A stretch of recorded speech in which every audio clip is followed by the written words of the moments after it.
Voilà, je vous en avais promis des belles choses dans cette REF PFUE. On continue notre tour d'Europe. Vous voyez la Tour Eiffel derrière moi, puisqu'on est au siège du MEDEF ici au huitième étage de l'avenue Bosquet, justement, du MEDEF à Paris. Et cette Tour Eiffel parfois s'illumine. Vous savez, elle scintille, donc c'est pas du tout un problème de votre écran ou quoi que ce soit. C'est justement aux heures pile, elle s'illumine. Alors, après cette précision géographique, nous allons retrouver l'ancien président du Conseil italien Enrico Letta, puisque nous avons eu le regard polonais, allemand, et aussi celui de la Fondation Robert Schuman, maintenant celui d'un ancien président du Conseil italien. Et bien, qui doit être là, justement, Monsieur Letta. Oui, je Il suis est là, là. je suis pas là. Bonjour. Bonsoir, Bonjour, Enrico Letta. bonsoir. Merci beaucoup de nous rejoindre. Je pensais qu'il y avait encore voilà, une petite animation avant de vous retrouver. Ça n'est pas le cas. Je suis ravi de vous voir. Dites-moi, la dernière fois que l'Italie a présidé l'Union européenne, c'était en 2014. J'imagine que vous vous souvenez de ces temps de préparation de cette présidence en amont pour qu'elle, je reprends le mot du booster, c'est très sanitaire en ce moment, mais pour booster justement l'Europe, pour la faire changer, pour la faire améliorer, pour que ça aille plus vite, mieux encore, faster, better, stronger. Est-ce que vous vous souvenez de ces temps-là et qu'est-ce qu'il y avait comme difficulté, comme obstacle et comment est-ce qu'on y est arrivé? Bon, premièrement, merci de cette invitation. C'est pour moi un privilège d'être là et je vais partager avec vous quelques idées qui me viennent aussi de l'expérience que je viens de faire hier parce que je suis arrivé à Rome de Strasbourg où j'étais avec le président de la République française hier, avec le Premier ministre italien Mario Draghi. Et on était ensemble à un moment de deuil de l'Union européenne, c'est-à-dire la cérémonie en hommage du président du Parlement européen, David Sassoli. Et ça a été pour moi très intéressant aussi d'échanger avec le président de la République qui a commencé déjà dans son discours de hier à faire comprendre quelque chose de ce qu'il va dire peut-être demain, naturellement, d'une façon beaucoup plus large. Et donc, je vous dis tout de suite quelle est, de mon point de vue, la différence entre cette présidence et ce qu'on a vécu dans le passé. Parce que moi, je vois aujourd'hui beaucoup plus d'importance dans le rôle d'une présidence de ce que ça a été le passé. Premièrement, c'est à cause de la pandémie. C'est-à-dire la pandémie a créé une situation d'émergence, d'urgence dans les décisions européennes. Ce n'était pas le cas dans les années passées. Dans les années passées, les présidences servaient surtout à faire du planning pour le futur. Alors, on lançait des projets, ce sera le cas cette fois-ci aussi, mais franchement, et ça c'est un peu le sens de mon allocution, la situation européenne est tellement complexe et compliquée avec ce retour de restrictions et de difficultés économiques causées par la variante, le variant Omicron, que la présidence française ne doit pas se limiter à cette activité de planning sur les sujets qui ont été jusqu'à maintenant mis sur la table. Mais il va y avoir aussi une nécessité de faire en sorte que toutes les activités puissent être positivement enchaînées pour limiter cette casse que sur l'économie on est en train de vivre, qui est basée sur deux dynamiques. C'est cette dynamique très négative des prix des matières premières et qui est, de mon point de vue, le vrai problème qu'on a devant nous aujourd'hui, le coût de l'énergie et beaucoup d'autres coûts qui sont en train de faire monter l'inflation, mais surtout qui sont en train de créer un tas de problèmes avec le prix des produits et surtout l'activité et ce que les entreprises entre elles doivent faire pour être capables de bien produire. Donc on a un problème sérieux là-dessus. Oui. Et vous Et n'avez le pas la solution, deuxième, malheureusement. non, mais la solution, de mon point de vue, là, il faut faire du planning sur le sujet énergie et sur faire en sorte qu'on puisse être unis ensemble. Par exemple, secteur du gaz, il faut se mettre ensemble et acheter le gaz tous ensemble. Si on continue chacun pour soi, il faut considérer que l'énergie est une matière communautaire, c'est très récent à la fin. Et donc, il n'y a pas cette capacité sur l'énergie d'être si commun. On sait tous très bien qu'on a des dynamiques très différentes les uns des autres. Mais si on n'a pas une politique énergétique commune, on se trouve, comme c'est le cas aujourd'hui, dans des situations horribles pour les entreprises. Et pour moi, c'est le premier point. Et c'est essentiel que l'Europe donne, et la présidence française donne l'idée d'agir sur ce sujet. En plus, il y a un commissaire qui est le commissaire breton, que sur beaucoup de ces sujets, avec le commissaire Gentiloni, ils ont fait un très beau travail. Donc, de mon point de vue, ça c'est le premier grand sujet. C'est un sujet qu'on ne s'attendait pas.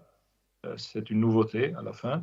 Mais il faut mettre ça au premier point et il faut qu'il y ait une activité qui soit capable de faire bouger les lignes. Il y a un deuxième sujet que je trouve être très important, c'est naturellement le sujet de la gouvernance économique européenne, des réformes, la réforme du pacte de stabilité qui va avoir exactement au mois de mars un moment essentiel. Là, il y a eu ce texte co-signé par Macron et Draghi sur le Financial Times, donc une initiative commune italo-française. Et surtout, ce qui est très intéressant, l'Allemagne n'a pas fermé les portes à une réforme du pacte de stabilité qui soit plutôt positive et non pas simplement le retour aux règles du passé, comme par exemple l'Autriche vient de demander. Il y a eu hier une réunion de l'Eurogroupe qui a été assez intéressante sur ce sujet-là.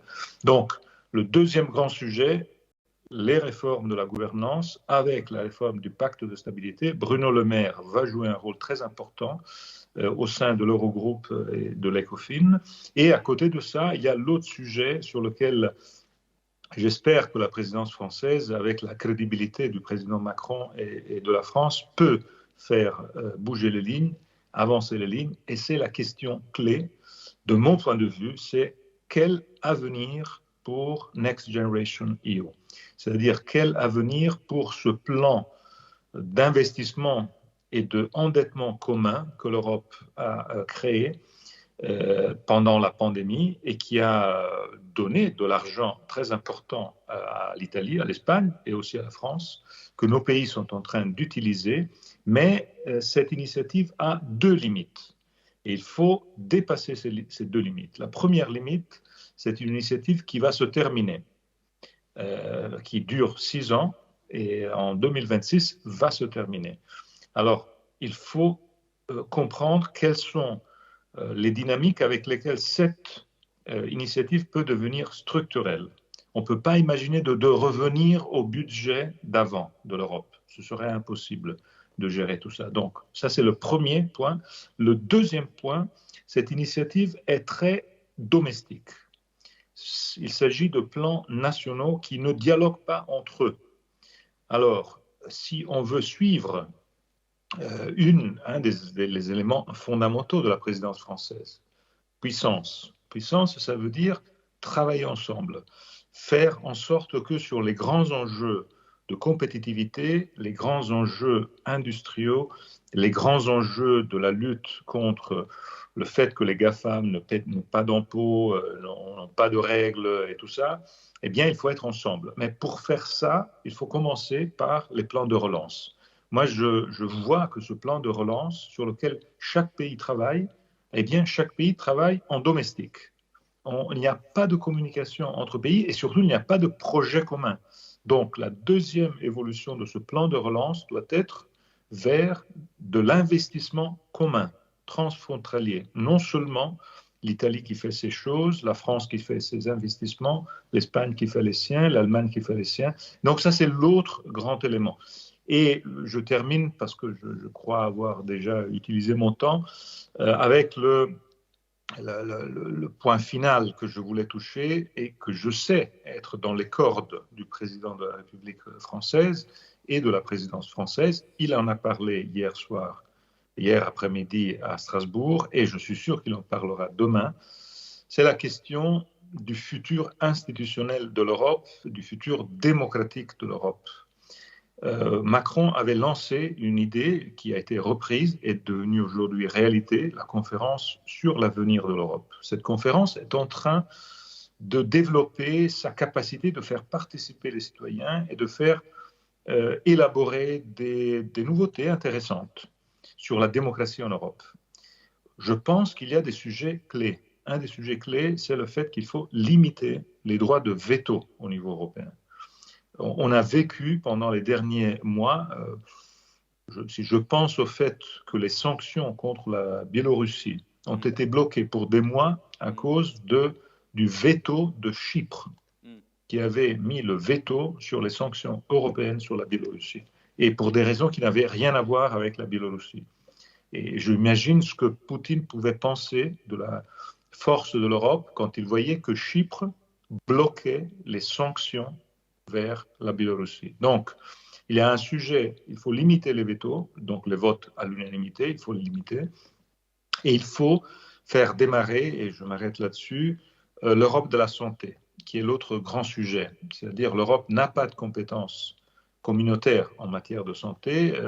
Ce qui a été fait avec du volontarisme, mais maintenant il faut faire naître l'Europe de la santé, parce qu'il est clair que sur ce sujet de santé, la crédibilité de l'Europe vers les citoyens va devenir centrale. Les gens vont voir, suivre, chercher de comprendre.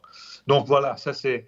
Il y aurait beaucoup d'autres choses à dire. Vous avez déjà parlé de politique étrangère, de sécurité commune. De mon point de vue, j'ai voulu citer les enjeux économiques de relance liés surtout à cette crise qu'on est en train de vivre maintenant et les aspects démocratiques de participation, de relance européenne, qui sont essentiels aussi parce que la conférence avait été une idée française. Mais en tout cas, merci beaucoup pour votre éclairage, Enrico Letta. Et je note notamment ce point sur les institutions et sur ces droits de veto. Quand on parle de, j'allais dire, de ce magma administratif qu'est l'Europe, c'est souvent ça qui revient. On n'arrive pas à prendre une décision parce qu'effectivement, il faut que tout le monde soit d'accord. Et c'est bien de soulever ce point. Merci beaucoup. Enrico Letta, ancien président du Conseil italien, merci d'avoir été avec nous dans cette REF du MEDEF.